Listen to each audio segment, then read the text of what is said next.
فقالا تو آپ نے فرمایا تشفع فی حد من حدود اللہ، کیا آپ اللہ کی حدود میں سے ایک حد کے بارے میں یہ مجھے آ کے اس کی سفارش کرنے آئے ہیں؟ ثم قاما، پھر آپ کھڑے ہو گئے، فخاطبہ، تو آپ نے سارے لوگوں کو خطبہ دیا، خطاب فرمایا، فقال، اور کہا، یا ایھا الناس، اے تمام انسانیت، مومنین کو خطاب نہیں صرف کیا، یا ایھا الناس، اے لوگو، انما ضل من قبلکم، بے شک رائے حق سے بھٹک جائے تم سے پہلے کئی لوگ، انہم کانوا اذا سرق الشریف ترکوہ، جب ان میں سے کوئی شریف چوری کرتا تو اس کو چھوڑ دیا جاتا، وَإِذَا سَرَقَ الضَّعِيفُ فِيهِمْ أَقَامُوا عَلَيْهِ الْحَدَّ، اور جب کمزور اور ضعیف آدمی کسی چوری کا ارتکاب کرتا تو اس پر حد قائم ہوتی۔ تو یہ حد کے یہ معیار معاشروں کی تباہی و بربادی کا ذریعہ ہے، اور آقا علیہ السلام نے پچھلی پوری ہسٹری بیان فرمائی کہ اے ساری دنیا انسانیت، اس ظلم کی وجہ سے ہی تباہی مقدر بنی۔ وَأَيْمُ اللہ، اللہ کی عزت کی قسم، ایم اللہ، تمہیں یہی تو سبق سکھانے کے لیے آیا ہوں۔ میرے آقا نے تمام انسانیت کو خطاب فرمایا، ایم اللہ، اللہ کی عزت کی قسم،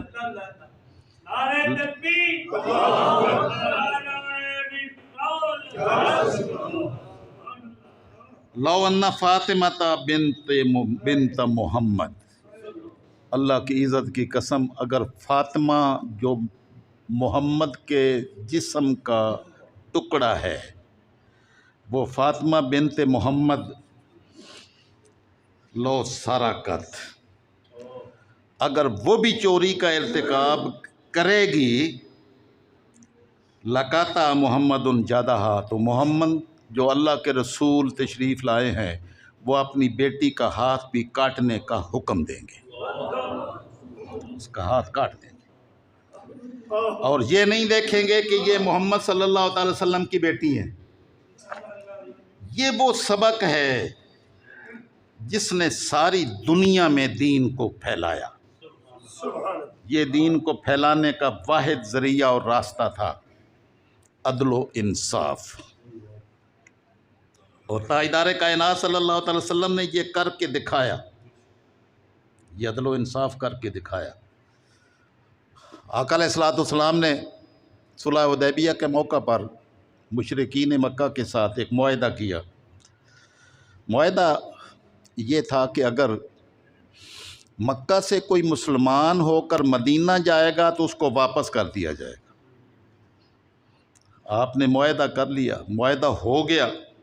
حضرت ابو جندل بیڑیوں میں زخمی حالت میں خون جسم سے رس رہا تھا، تو آقا کی بارگاہ میں حاضر ہوئے، یا رسول اللہ، مجھے ایمان کی دولت نصیب ہوئی ہے، اور یہ کافروں نے مجھ پر اتنے ظلم کیے ہیں کہ جس کی انتہا نہیں ہے، میں آپ کے ساتھ مدینہ طیبہ جاؤں گا۔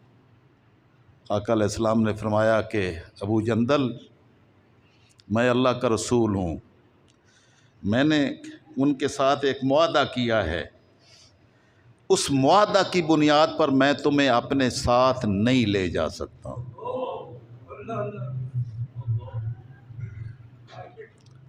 بس تم تھوڑا صبر کرو، اللہ تمہارے لیے راستہ نکالے گا۔ یہ میرے آقا کا فرمان تھا کہ ابو جندل، اب ظاہری حالات کیا ہیں؟ ظاہری حالات دیکھیں کہ بیڑیاں ڈلی ہوئی ہیں، جسم زخمی ہے، جسم سے خون رس رہا ہے، ظلم صاف نظر آ رہا ہے، لیکن میرے اللہ کے رسول صلی اللہ علیہ وسلم نے فرمایا کہ میں اپنے معاہدہ کی وعدے کی خلاف ورزی نہیں کر سکتا، میں نے معاہدہ کر لیا ہے، اب تم تھوڑا سا صبر کرو، بس صبر کرو، مالک تمہارے لیے راستہ نکالے گا۔ واپس چلے گئے۔ پھر آپ نے یعنی آقا علیہ السلام نے صحابہ کرام بھی اب حیران تھے۔ اب کون یہ ظاہری طور پر کون برداشت کر سکتا ہے؟ صرف اللہ کے رسول نگاہ نبوت سے دیکھ رہے تھے کہ ہم نے جب سبق عدالت کا پڑھانا ہے تو عدل قائم کر کے دکھانا بھی ہے، تاکہ یہ قیامت تک آنے والی انسانیت اسی کو مشعل راہ بنا کر اپنی زندگی کو اسی طریقے سنوارتی رہے گی۔ واپس کر دیا۔ ابو جندل وہاں سے مکہ مکرمہ میں ان کے چنگل سے نکلے اور بحر احمر کے کنارے جا کے ڈیرہ لگا دیا۔ یہ مدینہ طیبہ اور مکہ مکرمہ کے درمیان اس تجارتی راستے پر واقع جگہ تھی جہاں سے مشرکین مکہ کے قافلے تجارت کے لیے شام کو جاتے تھے۔ اب یہ وہاں جا کے بیٹھ گئے۔ اب ادھر مکہ سے جو بھی بندہ نکلتا، کافروں کے ظلم سے بچ کر نکلنے کی کوشش کرتا، وہ سیدھا ابو جندل کے پاس جاتا۔ مدینہ منورہ تو جا نہیں سکتا تھا۔ اب ایک بھاری جمعیت وہاں پر اکٹھی ہو گئی مسلمانوں کی۔ اب وہ جب ان کا قافلہ نکلنے لگا تو ان کو پتہ چلا بھی راستے میں اور بھی مظلوم بیٹھے ہیں جن کو ہم نے ظلم کر کے اپنے گھروں سے نکالا ہے۔ تو جب ان کو اپنی سارا مستقبل تاریخ نظر آنے لگا تو وہ آقا علیہ السلام کی بارگاہ میں مدینہ طیبہ وفد بھیجا کہ یا رسول اللہ، ہم آپ کے سامنے اس معاہدے کو ختم کرتے ہیں، ہاتھ جوڑتے ہیں کہ ان کو اپنے پاس لے آئیں۔ میرے آقا نے فرمایا تھا کہ صبر کرنے والوں کے لیے اللہ رب العزت راستے بناتا ہے۔ تو آپ جو وہ صبر کریں اور کبھی بھی ظلم کا ساتھ نہ دیں۔ ظلم کے ساتھ دینے والے ہمیشہ تباہ و برباد ہوتے ہیں، معاشرے اجڑ جاتے ہیں، سلطنتیں اجڑ جاتی ہیں، اور صرف سلطنتیں وہی قائم رہتی ہیں جو عدل و انصاف کے پیمانے پر قائم ہوتی ہیں۔ اللہ رب العزت نے یہ اس آیت میں جو 105 نمبر آیت ہے کہ ہم نے آپ کے طرف حق نازل کی، یا حق کے ساتھ یہ کتاب قرآن مقدس نازل کیا ہے تاکہ آپ لوگوں کے درمیان جو اللہ نے آپ کو حق کا راستہ دکھایا ہے اس کے ساتھ فیصلہ کریں۔ وَلَا تَكُنْ لِلْخَائِنِينَ خَصِيمًا، اور آپ بددیانت لوگوں کے طرفدار جیسے پہلے کبھی نہ تھے، اب بھی کبھی نہ بنو۔ یہ آقا علیہ السلام کو اصل میں خطاب کر کے امت کو پیغام دیا کہ اے امت مصطفی صلی اللہ تعالی علیہ وسلم، آقا علیہ السلام کا نام لینے والے مسلمانوں و مومنین، کبھی بھی بددیانت لوگوں کا ساتھ مت دینا۔ اس کا شان نزول یہ ہے کہ ایک قبیلہ تھا انصار کا، بنو ظفر، تو اس کا ایک شخص تھا، اس کا نام تھا تیمہ بن عبیرک۔ اس نے حضرت قتادہ رضی اللہ تعالیٰ عنہ، قتادہ بن نعمان، ان کے گھر میں نقب لگائی اور چوری کی، اور کچھ سامان، زریں اور آٹے کی ایک بوری وہاں سے چرا کے تو ایک یہودی کے پاس جا کے، وہ زید بن سمین اس کا نام تھا، یہودی کے پاس جا کے رکھ آیا۔ وہ جب ان کو پتہ چلا کہ میرے گھر میں نقب لگی ہے اور یہ سامان چوری ہو گیا ہے، تو انہوں نے اس اپنے پڑوسی تھے پوچھا کہ یہ میرے گھر میں نقب لگی ہے، تو اس نے قسمیں کھائیں کہ نہیں، مجھے تو اس کے بارے میں کوئی پتہ نہیں ہے، اور نہ ہی مجھے اس کے بارے میں کوئی علم ہے۔ لیکن وہ آپ کو معلوم ہے کہ زیادتی کرنے والوں کو یہ پتہ نہیں ہوتا کہ ہم نے کیا کیا نشان چھوڑے ہیں۔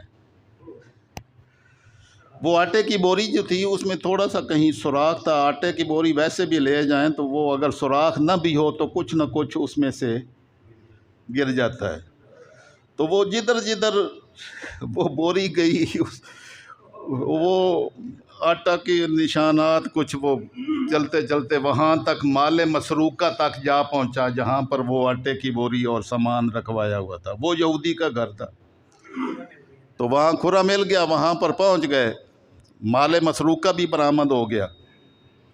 تو اب اس سے پوچھا تو اس نے کہا جی میرے پاس یہ تیمہ بن عبیرک جو ہے نا وہ رکھوا کے گیا ہے، اس کا میرے ساتھ کوئی تعلق واسطہ نہیں ہے، اس نے میرے پاس رکھوایا ہے، لیکن وہ یہودی تھا۔ اب وہ یہودی لوگ اپنے یہودی کا ساتھ دے رہے تھے اور ادھر ان کا قبیلہ کھڑا ہو گیا ساتھ کہ ہم یہ ہمارا مسلمان بھائی ہے تو یہ سچ کہہ رہا ہوگا کہ میں نے تو یہ ادھر نہیں رکھوایا اور وہ غلط کہہ رہا ہے۔ تو انہوں نے اس غلط فہمی کی بنیاد پر ان کا ساتھ دیا کہ یہ، اور انہوں نے پھر بالآخر فیصلہ کیا کہ ہم آقا علیہ السلام کی بارگاہ میں حاضر ہو کر جا کر اس کا فیصلہ کرواتے ہیں۔ اس وقت یہ آیات نازل ہوئی۔ اللہ نے اپنے نبی صلی اللہ تعالی وسلم کو حکم فرمایا کہ میرے محبوب صلی اللہ تعالی وسلم، جس نے بھی یہ غلط کام کیا ہے اس غلط کام میں اس کا ساتھ دینے والے بھی اس میں برابر کے شریک ہو جائیں گے۔ فرمایا میرے محبوب صلی اللہ تعالی وسلم، اللہ نے جو آپ کو دکھایا ہے نا، آپ نے اس کے مطابق فیصلہ کرنا ہے۔ وہ بنو ظفر قبیلہ جو ہے وہ یہ سمجھ رہا تھا کہ آقا علیہ السلام کی بارگاہ میں ہمارا مسلمان ہونا کام آ جائے گا، کہ ہم مسلمان ہیں اور وہ یہودی ہے، تو آقا صلی اللہ تعالی وسلم یہودی کے خلاف فیصلہ کریں گے ہمارے مسلمان ہونے کی وجہ سے۔ لیکن میرے رب نے اپنے محبوب کو حکم فرمایا کہ میرے محبوب آپ نے مسلمان کے غلط ہونے کی بنیاد پر کسی یہودی کے خلاف فیصلہ نہیں فرمانا۔ آپ نے غلط مسلمان ہے تو مسلمان کو غلط کہنا ہے، کسی بددیانتی کا اور بددیانت کا ساتھ دینے والوں کی کبھی بات تسلیم نہیں کرنی ہے۔ اور امت کے لیے یہ پیغام تھا کہ بددیانت لوگوں کا ساتھ نہیں دیا کرتے۔ آج ہمارا معاشرہ تباہی و بربادی کی انتہا پر کیوں ہے کہ ہم بددیانت لوگوں کا ساتھ دینے کے لیے تیار ہوتے ہیں۔ عدالت ہو، عدالت میں گواہیاں ہوں اور ساتھ دینے والے ہوں تو آپ کو مزید مجھے کچھ کہنے کی ضرورت نہیں ہے، آپ کو پورے کی پوری ہر شے نظر آ رہی ہے اپنی آنکھوں کے سامنے۔ تو جب یہ ظلم و ستم کی صورت ہو، جہاں انصاف کا اس طرح سے قتل ہو، ایسے معاشرے کبھی پنپ نہیں سکتے۔ اور رب ذوالجلال نے اپنے محبوب کو فرمایا کہ میرے محبوب ان کے لیے جنہوں نے یہ بات کہی ہے غلط فہمی میں، ان کے لیے اللہ کی بارگاہ میں معافی طلب کریں، واستغفر اللہ، ان کے لیے اللہ کی بارگاہ میں، ان اللہ کان غفور الرحیم، بے شک اللہ تعالیٰ بڑا بخشنے والا، بڑا رحم فرمانے والا ہے۔ تو ان سے غلطی ہو گئی ہے تو ان سے غلطی، ان کے لیے معافی میری بارگاہ میں مانگیں۔ وَلَا تُجَادِلْ عَنِ الَّذِينَ يَخْتَانُونَ أَنفُسَهُمْ، جو اپنے آپ سے بددیانتی اور خیانت کرتے ہیں ان کے ساتھ مت جھگڑیں۔ ان اللہ لا يحب من كان خوانا نسیما، اللہ کسی خائن کو، کسی بدکار کو، کسی گناہ گار کو، غلط کام کرنے والوں کو کبھی پسند نہیں فرماتا۔ اس لیے میرے محبوب آپ اور آپ کے سارے غلام ہمیشہ حق کا ساتھ دیں گے، کسی بددیانت اور غلط کار کے ساتھ نہیں دیں گے، وگرنہ ہم ان کو انہی میں شمار کریں گے۔ یستخفون من الناس، یہ لوگ اپنے جرم کو لوگوں سے تو چھپا سکتے ہیں، ولا یستخفون من اللہ، لیکن اللہ سے اپنے جرم چھپا نہیں سکتے۔ اللہ دیکھ رہا ہے۔ میں نے گفتگو پچھلے خطبہ جمعۃ المبارک میں دی تھی کہ اللہ دیکھ رہا ہے، تو کاش ہمارے من میں ایمان کا نور یہ ہمیں دکھا دے کہ ہمارے ہر کرتوت ہمارا رب دیکھ رہا ہے۔